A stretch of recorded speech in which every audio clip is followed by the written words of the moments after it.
Hey, this is Anney. And Samantha. And welcome to Stuff I Never Told You, a production of iHeartRadio.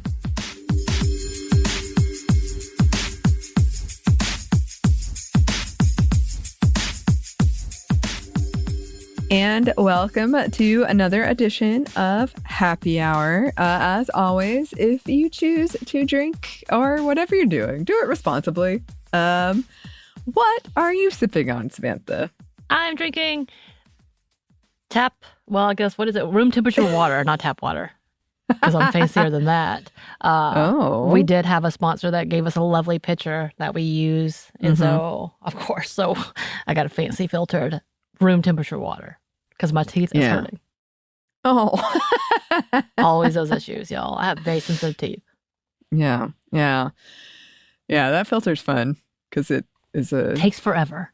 It's a timely endeavor, but it's worth it. It is worth it. I bought new filters, and I will say the filter has actually made it faster. The new filters, just so you know. We'll have to catch up on that afterwards then. Okay. Yes. All right. I'm sipping on a hot toddy. I basically just... Oh, my. Well, I won't go into it, but I've been worried about my voice, especially because... it is my job. It is. And I've been having some panic moments about it. If you can hear it a little bit, I think. But because of that, I made a hot toddy, which is essentially, I just put water, I heated it up. It's like lukewarm. It's really good. Oh. Yeah, which is a pun for my mug, which has a picture of Luke Skywalker on it. Very good mug. It is. You made it. I wonder who got that made. for you. Oh, yeah. It's one of my favorite gifts ever. I love it. And then I put some cinnamon and ginger and lemon and a splash of whiskey in it. And it's very nice, actually. My partner and I had a whole conversation because we go to Costco to get our, not a sponsor, to get our liquors because it's cheaper and they have they're off brands. And we had a debate about getting whiskey. I'm like, Annie drinks whiskey. We need to grab whiskey. I love that I'm included in You are. You're welcome. That makes me really happy. Yes, I love it.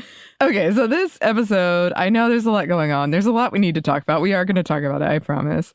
But I actually wanted to talk about this. I mentioned it a month ago that I gave in and watched the new Super Mario Brothers movie.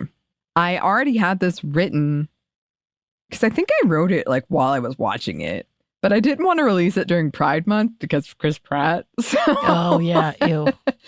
Yeah, so I was like, that doesn't feel right. So I will wait. It's a bit dated, but we are there. I wouldn't say there's even spoilers, but if you care, we are going to be talking about it. But it is funny because... you know what? I thought you were talking about doing the old Super Mario Brothers movie. Okay. Yes. So It is funny, though, because your partner and I had never seen it. Or if I had, I was a kid and did not remember it at all. And we tried to stay up watching it. And it was more bizarre than I could even... I knew it was going to be strange, but it was stranger. And I didn't make it to the end. I need to go back and watch it. I think need is a very strong word. No, for me, it's a need. For other people... avoid, rightfully so. But for me, it's a need. It actually came up. My mom came to visit me in Atlanta with my little brother, and we had lunch. And somehow it came up. Me and my little brother talk about video games a lot, so I imagine that's what happened. But my mom had seen the old one and was like, didn't that have Bob Hoskins in it? I was like, yep. Yes. Sure did. We all talk about him. Oh. It's listeners. I can't even describe. I hope there's nothing bad about him. Me too. Oh gosh, it's so strange. It's this, but so is this one. Okay, so I was trying to avoid watching it because of the Chris Pratt thing, but also just I wasn't really excited about it. But then the writer's strike happens, and a lot of the entertainment I usually enjoy kind of went away, and I'm not super. Samantha and I were just talking about this. I don't like TV shows. Give me anxiety. They give me anxiety. I like something that's one and done. And so I eventually gave in and I watched this movie. I've seen it several times now, I will admit. The thing that it has going for it is nostalgia. It is very, very nostalgic. as a kid who grew up playing like Donkey Kong, that whole scene, all the music, it made me remember when I made you listen to that theme song. Yes. And I was quoting it incessantly for a while, and it made me laugh because I used to say with relative ease a lot. Yes, and I believe you and my partner still do this, and I just sit there. It's obvious, like I am the parent and you two are the children having a moment together, and I am very lost and never come back. Yeah. Or like you just kind of wander away. I did. Like it's literally one of those like, are they hurting anyone? No. Okay, moving on. Yes, but I looked back at our the last time you and I ran the Peachtree Road Race, which happens over July 4th in person. Your partner had texted me, "Did you finish with relative ease?" I was like, yes. And if he had sent that to me, I'd be like, what? I still say I love it. If you don't know what I'm talking about, the theme song for the N64 Donkey Kong is horrible and hilarious. But it is in the movie. That was a fun, like, so the music is really fun. There's like a Mario Kart theme. And that's really what it has going for it, is sort of the like, oh, these were the games I played or grew up with or what have you, Rainbow Road scene. This isn't really a review. I mean, I am reviewing it, but what I more wanted to talk about is, because we had our very hilarious, in my opinion, Princess Peach / Toadstool episode. Yes. In which it was hilarious in that you kept saying you didn't know who Princess Peach was. And I was like, I've seen you play. And I had no idea that's what she was called. In my head, her name is Princess Toadstool. Yeah. It took us like upset mid-episode. About the name change, by the way. It didn't make sense to me. But you got your Jack Black theme song that I sing to your dog now. You don't sing to my dog. No one sings to my dog. I sang it once. Well, anyway. So you should go check out that episode if you haven't, because we kind of talked about sort of the sexism in these games, especially when it comes to Peach, is sort of your prize. The princess is not in this castle, which they have a joke about in this movie.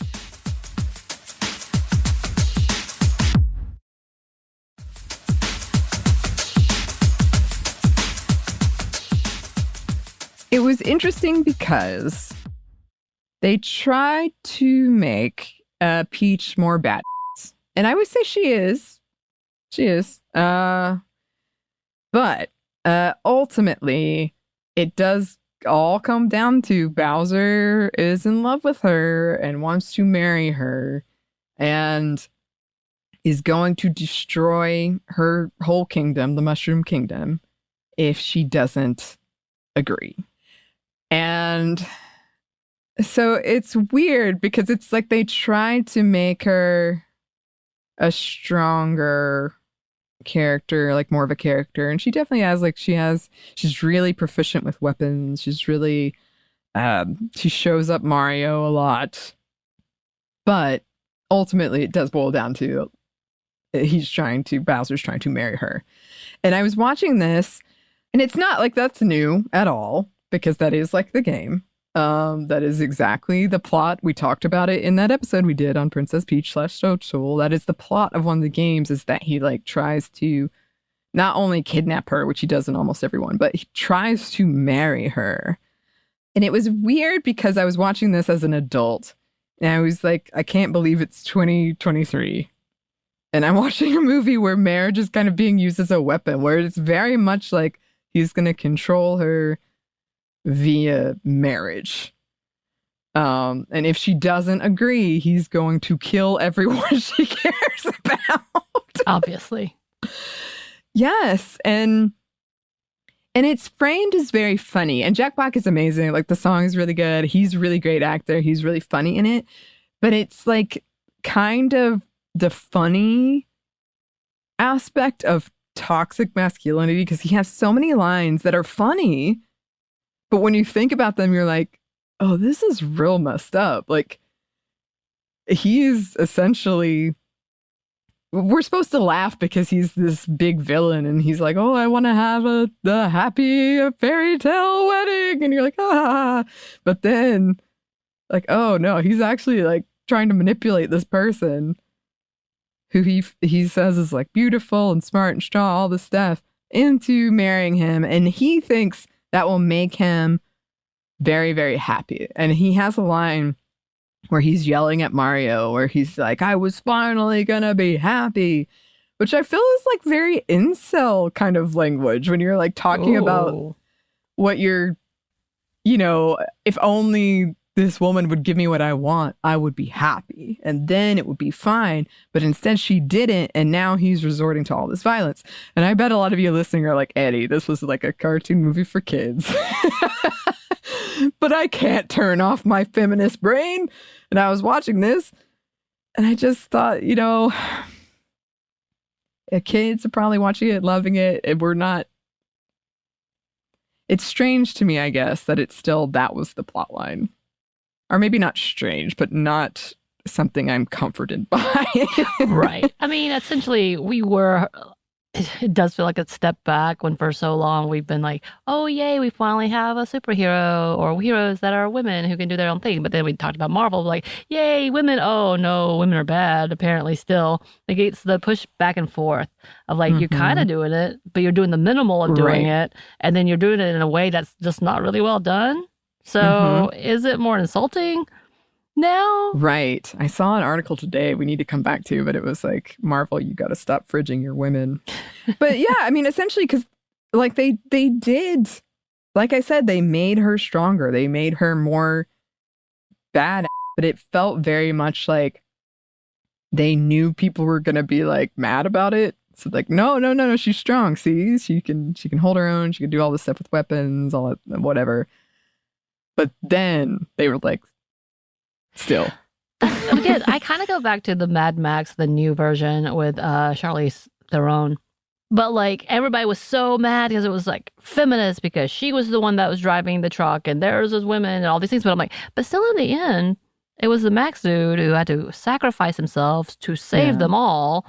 He was still the lead with the Charlize character just staring in anguish half the time. Like that was, and I'm like, it was a good movie. I wanted to support it just because all the men were mad. I'm like, this is the movie that you're mad at? Like this is the one. Like if all the movies you should be mad at, it's something like Kill Bill, which the antagonist is a woman that's killing everyone, including the teacher, the main hero guy, and somehow y'all are okay with this.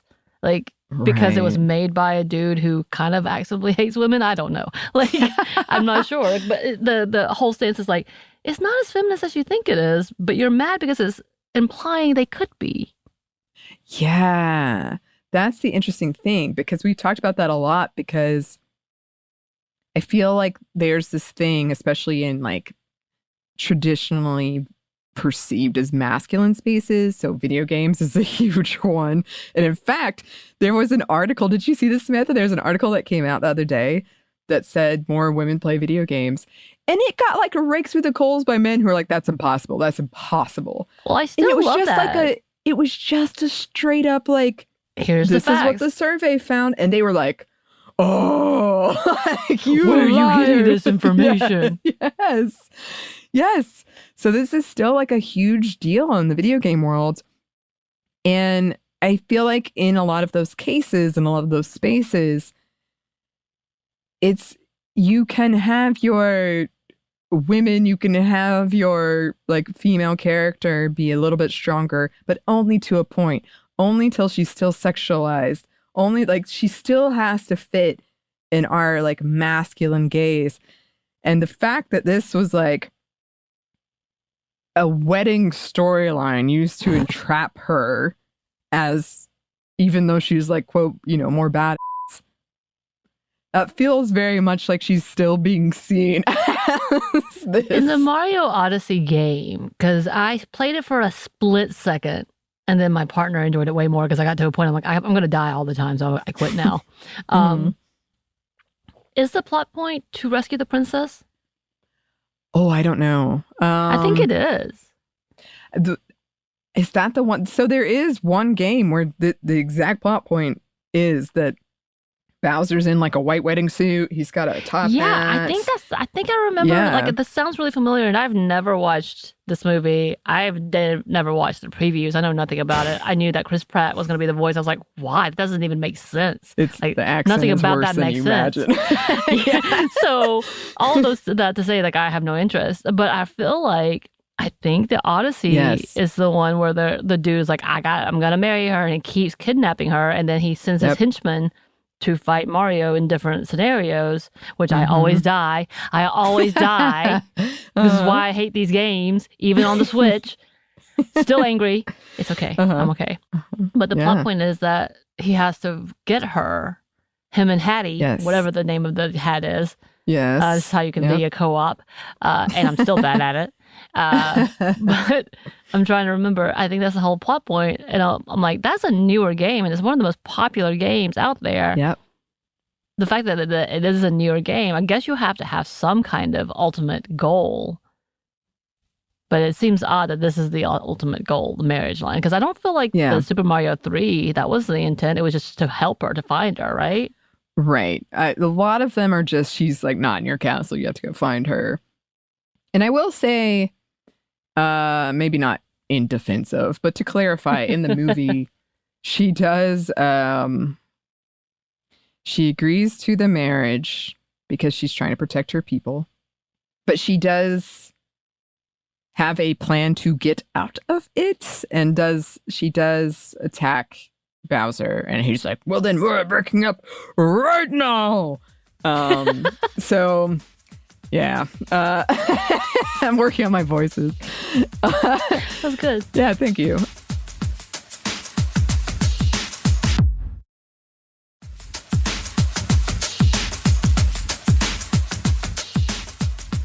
Again, one of those things where I feel like they knew that our conversation has changed since the games came out. People wouldn't be happy if that was the whole plot point. So they kept trying to give you like, no, see, Peach is really strong. And she was, but it still felt like just a little bit. And she still ended up, Mario had to save her. And Bowser, perhaps not surprisingly, did not take rejection really well. And so there's like this whole scene that I was just imagining kids watching of this guy being like, you've ruined everything, you made me so sad, like all this stuff. And then, Mario and Luigi saved the day. And it really, like I said, it was nostalgic. I liked that part of it. But I just thought, because it's really, really popular. That movie has been the number one on like all renting platforms since it became available to rent. Really? Yeah. You're the only person that I know that's watched that movie. Well, I don't know a lot of people though.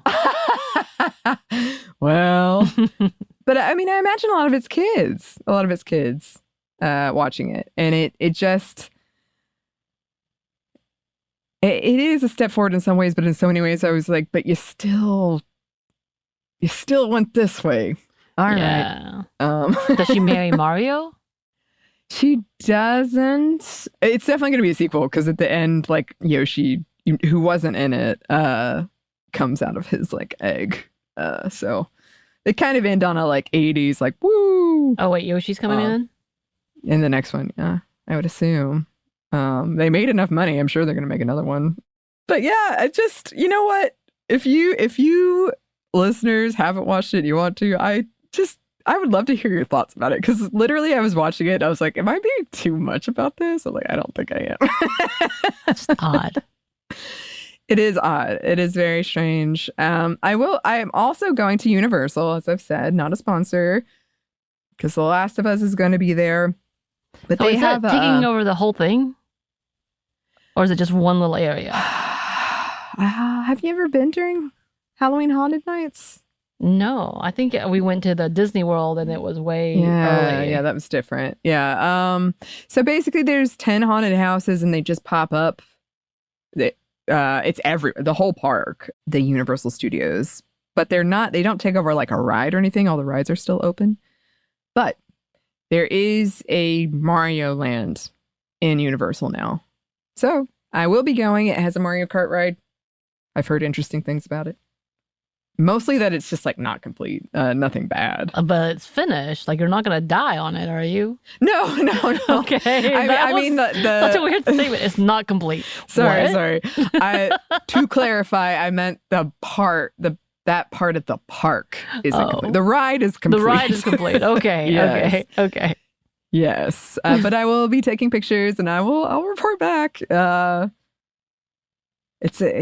I think it's gonna be strange because it's got like the ride has like 3D. It's like 3D glasses where you're, I don't know, shooting off red shells and stuff. Oh, I would be sick as a dog. I know. I'm a little concerned. I think I'll be fine, but I don't know about some of my friends. I would be so sick. I'll report back. Yeah, let me know. Yes.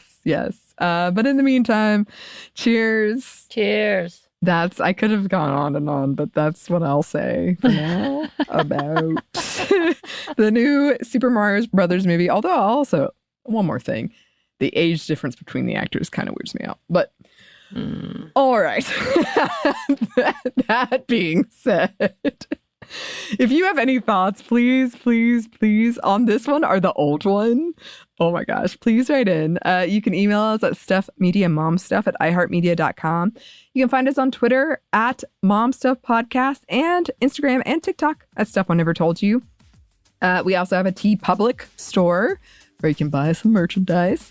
We have a book. You can pre-order it at stuffyoushouldreadbooks.com and on Audible.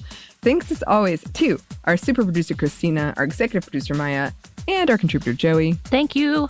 And thanks to you for listening. Stuff I Never Told You is a production by iHeartRadio. For more podcasts from iHeartRadio, you can check out the iHeartRadio app, Apple Podcasts, or wherever you listen to your favorite shows.